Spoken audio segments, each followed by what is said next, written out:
प्यारे बच्चों नमस्कार। मैं अंकित दुबे आपका स्वागत करता हूं अपने YouTube channel smart study by Ankit पर। जो भी साथी आज नए आए हैं वो चैनल को सब्सक्राइब कर लें, बेल आइकन को क्लिक कर लें जानने के लिए कि आपका जूनियर असिस्टेंट और स्टेनोग्राफर दोनों की तैयारी को हम एक साथ लेकर चल रहे हैं। और हिंदी का जो चैप्टर हमने काल स्टार्ट किया था, आज उसकी दूसरी और अंतिम क्लास होने वाली है। यानी कि आज हम आपका काल जो टॉपिक है उस टॉपिक को खत्म करने वाले हैं। तो जो भी साथी हैं चैनल को लाइक शेयर करें। देखिएगा, वर्तमान काल हम पूरा कर चुके थे, भूतकाल का प्रारंभ हम कर रहे हैं। तो भूतकाल क्या होता है समझेंगे। क्रिया का वह रूप, क्रिया का वह रूप जिससे कार्य की समाप्ति का बोध हो, जिससे कार्य की समाप्ति का बोध हो, उसे क्या कहते हैं हम? उसे कहते हैं भूतकाल। आप बोलेंगे कि ये परिभाषा का जब हम प्रैक्टिकल करेंगे, जैसे कि कार्य समाप्त हो गया, मैंने बोला रमा ने कल टीवी देखी थी, रमा ने कल टीवी में समाचार सुने थे, ऐसे समझ लो या कैसे भी समझ लो। तो रमा ने कल समाचार सुने थे, कार्य उसका पूरा हो गया, लेकिन कब हुआ? कल, यानी कि काम हो चुका है। तो ये चला गया किसमें? भूतकाल में, यानी कि कार्य समाप्त हो गया है। स्वस्थ कार्य क्या था? समाचार देखना। उसने क्या किया? देख लिया, यानी कार्य समाप्त हो गया, तो उसको हम बोलते हैं भूतकाल। अब हम बात करेंगे भूतकाल के भेद कितने होते हैं। तो भूतकाल के इसके 6 भेद होते हैं। इसके कितने भेद होते हैं? इसके 6 भेद होते हैं। ये आप याद रखेंगे। कितने भेद की बात करते हैं हम? 6 भेद। पहले की बात करते हैं तो होता है आसन्न भूत। कौन सा? आसन्न भूत। दूसरे की बात करते हैं तो वो होता है हमारा सामान्य भूत। कौन सा होता है? सामान्य भूतकाल। और तीसरा होता है पूर्ण भूतकाल। कौन सा होता है? पूर्ण भूतकाल। चौथा कौन सा होता है? आप बोलेंगे अपूर्ण भूतकाल। अपूर्ण भूतकाल। अच्छा, पांचवा कौन सा होता है? आप बोलेंगे संदिग्ध भूतकाल। संदिग्ध भूतकाल। और छठा कौन सा होता है? आप बोलेंगे हेतु मद भूतकाल। हेतु मद भूतकाल। तो ये हमारे भूतकाल के 6 भेद हैं, जिसको हम 1 बाय 1 आपके समक्ष लेके चलने वाले हैं। देखिएगा, अब हम चलते हैं सामान्य भूतकाल की तरफ। पहचान का नियम क्या है कि लास्ट में था, थी, थे वर्ड आएगा या आ, ई, ए आएगा। इसमें क्या है, जैसे कि हम एक उदाहरण लेके आपको समझाना चाहें, हम बोले श्याम क्रिकेट खेलता था। क्रिकेट खेलता था। ठीक, तो ये क्या है? भूतकाल। हमने कहा श्याम ने कल क्रिकेट खेला था। श्याम ने कल क्रिकेट के हॉकी लिख दो, हॉकी खेला था। हॉकी खेला था। तो ऐसे जो वाक्य हैं वो आएंगे आपके सामान्य भूतकाल में। इसी तरह था, थी, लड़की को ले लो तो ऐसे करके आप अपने वर्ड को बदल सकते हैं। अब आ, ई, ए, जैसे कि मोहन आए, मोहन गया, मोहन आगरा गया, ऐसे लिख लेते हैं, वाक्य पूरा बन जाए। तो यानी कि जिसमें आ, ई, ए ये चीज आ जाती है उसको हम बोलते हैं सामान्य भूतकाल। समझ में आ चुका होगा आपको सामान्य भूतकाल क्या है। अब दूसरा बात करते हैं, वो है आसन्न भूतकाल। कौन सा है? आप बोलेंगे आसन्न भूतकाल।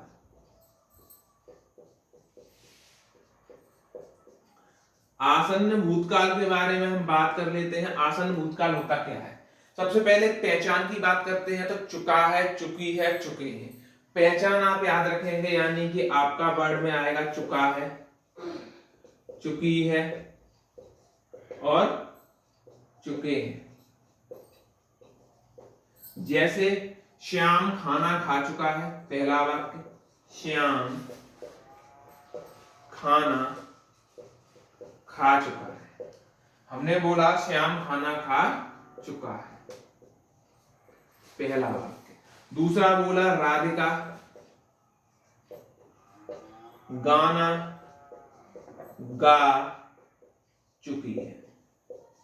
तो आपने देखा कि खाना खा चुका है, तो खाना खाने का यानी कार्य पूरा हो चुका है। ऐसे ही गाना गा चुकी है, तो उसका गाना गाने का कार्य भी पूरा हो चुका है। यानी कार्य जिस वाक्य में कंप्लीट हो जाता है उसको हम कहते हैं आसन्न भूतकाल। तो आपने सामान्य भूतकाल समझा, आसन्न भूतकाल दोनों समझे। अब अगले पे चलते हैं पूर्ण भूतकाल पे और अपूर्ण भूतकाल, दोनों को एक साथ लेके समझते हैं। अपूर्ण भूतकाल की हम बात करते हैं तो अपूर्ण भूतकाल में क्या है कि कार्य प्रेजेंट पास्ट में चला है लेकिन समाप्त नहीं हुआ है। यानी कि इसमें जो पहचान आप याद रखेंगे वो होगा रहा था, रही थी और रहे थे। ठीक, जैसे कि अपूर्ण भूतकाल का हम उदाहरण लेके आपको और स्पष्ट कर दें। हमने ऐसे उदाहरण लिया इसका, मोहन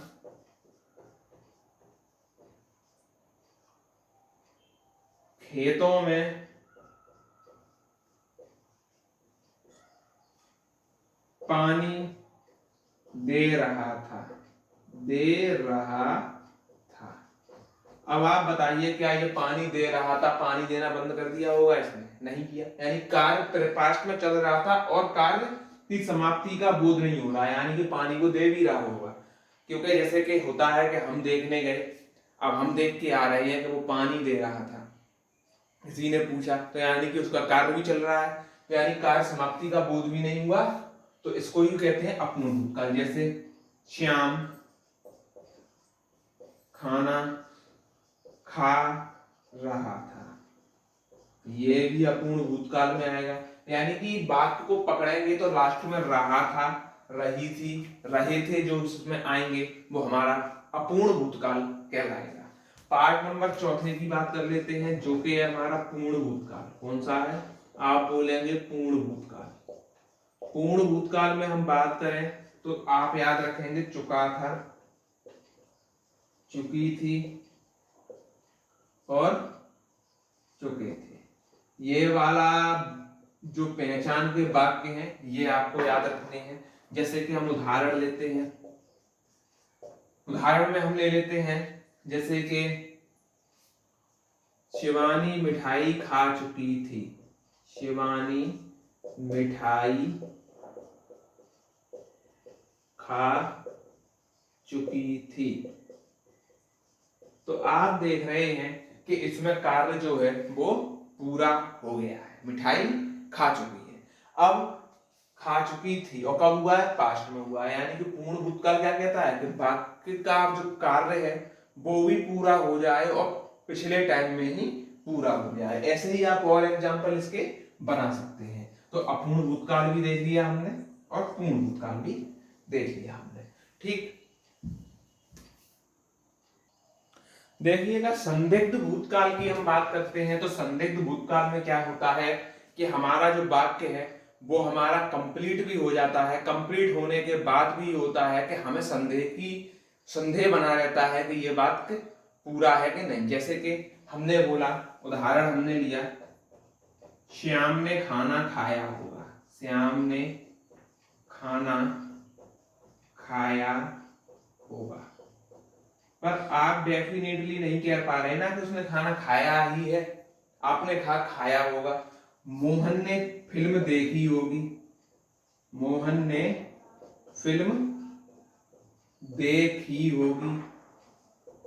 यानी कि इसमें कोई पहचान का ऐसा वर्ड नहीं है, लेकिन आप पहचान खुद ही सकते हैं। देखा होगा, लिया होगा, दिया होगा, होगा वर्ड जिसमें लास्ट में आ जाए, यानी कि अंत में होगा, होगी और होंगे, ये याद रखना है। ये वाले जो वर्ड हैं ये संदेह यानी भ्रम पैदा करने वाले होते हैं, इसीलिए इन वाक्यों को हम संदिग्ध भूतकाल में रखते हैं।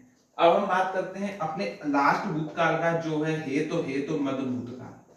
हेतु मद भूतकाल, इसमें क्या है, हम कोई कार्य करेंगे लेकिन उसका रीजन हमें मालूम होना चाहिए। हम रीजन के बिना किसी चीज की पुष्टि नहीं कर सकते हैं। जैसे कि हमने एक उदाहरण दिया आपके सामने, श्याम पढ़ता तो परीक्षा में उत्तीर्ण होता, उत्तीर्ण होता। अब क्या है इसमें रीजन क्या है कि वो पढ़ा नहीं इसलिए वो अनुत्तीर्ण हुआ, यानी कि हमने उसका रीजन बताया कि वो पढ़ता तभी तो पास होता। तो इस तरीके के जो वाक्य आएंगे वो हेतु मत भूतकाल में आएंगे। जैसे कि दूसरा, तुमने मेहनत की होती तो तुम धनवान होते, तुम धनवान होते। ये भी एक वाक्य इसी तरीके का है। ये भी किसमें आएगा, हेतु मत भूतकाल में प्रयोग होगा। इस तरीके से हमने भूतकाल अपना कंप्लीट कर लिया है। अब चलते हैं हम भविष्य काल की तरफ, जिसमें भविष्य काल के 3 प्रकार हैं और हम उनको धीरे धीरे आपके समझ रखते हुए चलते हैं। देखिए भविष्य काल की हम बात करते हैं तो हम बोलेंगे क्रिया के जिस रूप से, क्रिया के जिस रूप से भविष्य में होने वाली क्रिया का बोध हो, यानी कि भविष्य में होने वाली क्रिया का बोध हो,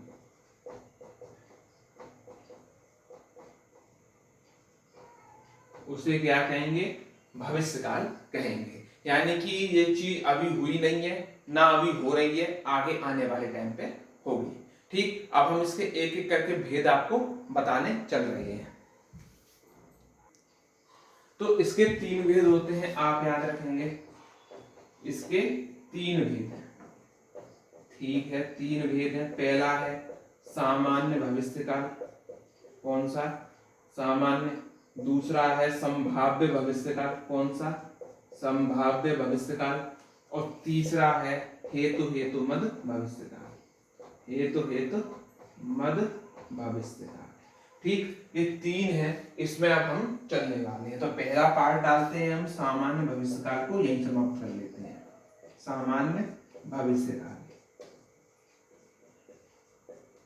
सामान्य भविष्य काल आपका क्या कहता है, इसको एक धीरे धीरे हम समझते हुए चलते हैं। सामान्य भविष्य काल ये है कि कोई क्रिया फ्यूचर में यानी कि आगे होने वाली है वो नॉर्मल, जैसे कि इसमें आप याद रखें लास्ट में पहचान के लिए बता दूं गा, गी और गे वर्ड आने वाला है। जैसे कि हम इसका उदाहरण लेना चाहें तो उदाहरण के रूप में क्या ले सकते हैं, उदाहरण के रूप में ले सकते हैं मोहन गाना गाएगा, मोहन गाना गाएगा। दूसरा, सीता कपड़े धोएगी, सीता कपड़े धोएगी। तो इस तरीके के जो वाक्य हैं ये किसमें आते हैं, तो ये आते हैं हमारे सामान्य भविष्य काल में। संभाव्य भविष्य काल की क्या है कि हम अंदाजा लगा सकते हैं कि कोई कार्य आगे होने वाला है। कैसे, इसकी कोई खास पहचान का नियम नहीं है। जैसे कि हम बोले शायद वह कल घर आए, कहीं गया होगा। अब हम अंदाजा लगा रहे हैं शायद वह कल घर आए, उदाहरण के रूप में। दूसरा, शायद कल बाजार बंद रहे, बाजार बंद रहे। इस तरीके के जो वाक्य हैं वो संभाव्य भविष्य काल में आएंगे। यानी कि हम अंदाजा तो लगा रहे हैं कि कोई कार्य कल होगा, लेकिन वो होगा कि नहीं होगा वो हम क्लियरिटी से नहीं कह सकते हैं, इसीलिए हमने इसको संभाव्य की स्थिति में डाल दिया है शायद वर्ड लगा के। आप शायद वर्ड से इसको कनेक्ट करके जोड़ सकते हैं। तीसरा चलते हैं, दूसरा पार्ट था, तीसरा है हेतु मद भविष्य काल, हेतु मद भविष्य काल। इसके बारे में हम बात कर लेते हैं। जैसे हमने हेतु मद भूतकाल पढ़ा था, उसी तरह ये भी है कि ये भी किसके ऊपर डिपेंड है, किसी क्वेश्चन के आंसर के ऊपर डिपेंड है। ठीक है, जैसे वह खाए तो मैं खाऊं, तो मैं खाऊं। अभी खाया तो नहीं है ना, उसने खाया है ना इसने खाया है, लेकिन संभावना बन रही है कि ये खाएगा तो ये खाएगी, या फिर ये खाएगा, किसी के बारे में बात हो रही है। यानी कि इसका मतलब ये है कि एक की चीज दूसरे पर निर्भर कर रही है, लेकिन वो आने वाले टाइम पर होने वाली है, इसीलिए एक कारण के रूप में इसको बोलते हैं हम हेतु मत भविष्य काल। जैसे और एग्जांपल आप लेना चाहें, वह चलेगा तो मैं चलूंगी, है कहीं जाएंगे साथ में तो कह रहा है वह चलेगा तो मैं चलूंगी, यानी कि इसका क्या है, एक दूसरे से कनेक्ट है, यानी कि एक का निर्भर होना दूसरे के ऊपर, उसको बोलते हैं हेतु मतलब भविष्य काल। इस तरीके से आपका जो काल वाला टॉपिक है वो हो जाता है पूरा फिनिश। काल में जो भी चीज है, काल में इससे बाहर एक क्वेश्चन आपको नहीं मिलेगा, और जब इसकी प्रैक्टिस कराएंगे तो आप खुद ही देख लेंगे कि आप काल के कितने क्वेश्चनों को अटेम्प्ट कर पाते हैं। ठीक, आज हमने काल कंप्लीट किया है। कल का टॉपिक सुनिए, कल हम स्टार्ट करेंगे आपका वाक्य। जी हाँ, वाक्य शुरू करने वाले हैं कल का टॉपिक, जिसमें आप पढ़ेंगे सरल, संयुक्त, मिश्र वाक्य और भी निषेध वाक्य, प्रश्नवाचक वाक्य। तो इस तरीके से कल वाक्य टॉपिक लेके आएंगे। आज काल आपका कंप्लीट। धन्यवाद।